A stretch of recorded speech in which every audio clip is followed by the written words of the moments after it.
Greetings, all you reality show freaks. I am back with a new review of some comics. And this is what I picked up today, and I'm going to be talking about them today. Once again, I am Justin Rostelli, the Real Manos, and hi, how you doing? My coffee machine broke this morning, so I had to actually run to Starbucks. So, hey, what we got here? We got X-Men number 2. She-Hulk number 10, or the legacy number 188. X-Men X-Factor number 1, and we have a legacy number on that of 293. And Transformers. Okay, here we go. So let's go in Jen McKay. All right. Jen McKay's X-Men with let's see, who's the artist on this? Ryan Stegman. And, okay, hey, there's this guy, this homeless guy who's really kind of traumatized and shit like that.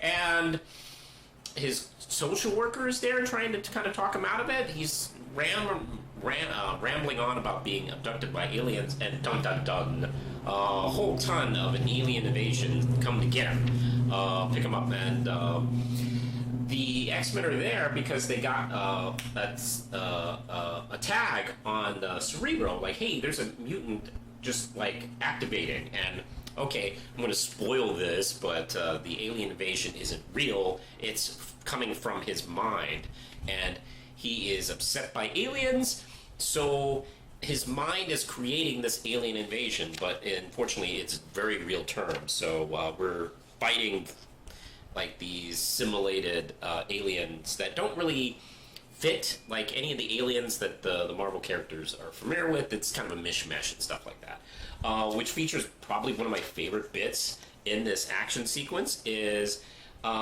they have the spaceship that they're using, the Marauder, has this rail gun that shoots the Juggernaut. I am absolutely in love with this, and so is the Juggernaut. It's pretty damn cool, I have to say. I'm a big fan of this. But anyway, they're able to, get in touch with him and kind of fake his death, which is, I guess, morally sketchy. But anyway, they're able to rescue him at the end. So we're going to see how this guy plays into like the story. Are they going to really be doing anything with him? I don't know. Maybe. Who knows? But hey, I'm going to give this one, I like this one quite a bit. I liked it 5 out of 5 ramp chips. So let's go to the final of the newest final issue of She-Hulk. And let's see, this is from Rainbow Rowell and let's see, Andres Ginolette. And this is kind of a wrap-up of the series, and I'm really sad to see it go. Now, as a She-Hulk fan, I'm kind of used to that. You know, her books kind of come and go. And then she joins the Avengers, and then she gets a new series again, and we just rinse and repeat. So right now we're at the end of this run, and I gotta say, Rainbow Rowell's run has been terrific. I've really liked it. It's kind of a nice slice of life romantic comedy, which has been refreshing to pick up from month to month, because I've been thinking a lot about modern Marvel comics, and they don't really have the soap opera feel that they used to have. Like, now it's like every arc is some epic arc and shit like that. And that's kind of the soap opera day-to-day stuff that, would keep a lot of fans in the first half of Marvel's run. I don't know, that stuff really isn't as prominent as it used to be. In lieu of everything having to be super epic. And I'll be honest, I'm starting to actually miss that. I've been thinking about that with the X-Men 97 series of all things, because it has a little bit of that flavor in it. Even though it's 10 episodes, it still kind of retains that soap opera vibe. And it started me thinking, like, Marvel Comics really hasn't been doing that. Now, DC never really did that, so that's not an issue with modern DC. But let's see. Jen, had that in this current run of the book.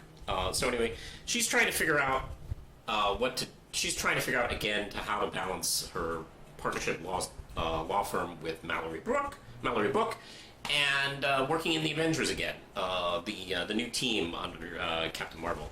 So she's kind of having trouble like balancing them. And there's this really great scene, actually few pages of a office party, and she brings Jack of Hearts, and this is the first time Jack of Hearts has reunited with the Avengers since he died and came back, and it makes for some interesting moments too. Like his meeting with Scarlet Witch is rather jarring, but I really enjoyed this, and of course we get the end of there's this big epic meeting that she has to do, but instead she goes and helps with this case she's been working on with two aliens that have been just trying to find a home in New York, just a place to live. And it's a really sweet scene. Now that's kind of one of the things I like about this run on She-Hulk, and some of the other She-Hulk stories have been kind of doing this. Like two previous runs, Dan Slott and I forgot the name of the writer. There was another run that kind of did stuff like this, and I really like this. I'm gonna miss it. The art's really pretty to look at, and of course we end with dressing up and getting cakes with Hellcat. So I'm looking forward to. I believe the Avengers book is going to be called Mighty Avengers, if I'm not mistaken, and that's where She-Hulk's going to be. I guess she's going to figure out the balance. But this was pretty nice. I like this quite a bit. So I'm going to give it 5 out of 5 Ram Chips. I don't know if they're going to collect the Rainbow Rowell series into one collection. There's about 20, 30 issues of it. I think they could probably do it. But I like this one a lot. It was really good. I miss it. Look forward to whatever next series Jen does. All right, and one last one from Marvel. It's X Factor #1, and I've been making it my pledge to read all the #1s from the Ashes: A New Beginning initiative that's going on with X-Men. And this one's written by Mark Russell and drawn by Bob Quinn. And it opens with this scene from Roger Broderick. Anyway, I'm not familiar with what this guy is, but he is a reality show producer, and as you know, reality show producers are the most untrustworthy scum of the earth people in the world. But he has this project. It's X Factor, and he's working with the government to kind of sell X Factor to the American people. And he has this team. He has this really nice production value. He has this kind of red carpet rollout, which, by the way, is hilarious. There's people who don't recognize some of the X-Men joining, like who's this guy? Farrell from Rob Liefeld's old X Factor, not X Factor, X Force, excuse me, is introduced as fan favorite Farrell. Boo! So, I love it. That's pretty great. And of course, there are people who, as with previous versions of X Factor, there are mutants who think they're traitors to the whole mutant cause by working with the government, and of course, people who just hate mutants in general. So anyway, this rollout isn't kind of working. So Broderick gets Angel, who is the leader of this team, to go on a mission, and it goes not great. They're kind of disorganized. It's a pretty tense scene with some really pretty funny dialogue, I have to say, and it ends horribly. But it ends horribly in a way that actually pushes the public's sympathies towards X Factor, and they actually start really caring. So they roll out a new team, and it's led by the guy who is probably my favorite leader of X Factor, Havoc. And we have an interesting team here. Dr. Reyes is here. Let's see, Pyro's here, who is always fun, and a couple other extra characters, including Granny Smythe. Okay, let's go. I'm into this. I dug this a lot. This made me chuckle a few times. I'm going to give it 5 out of 5 Ram Chips. All right, now let's jump away from Marvel and go back to Image Skybound with Transformers number 11, and we're still in this whole mess going on with.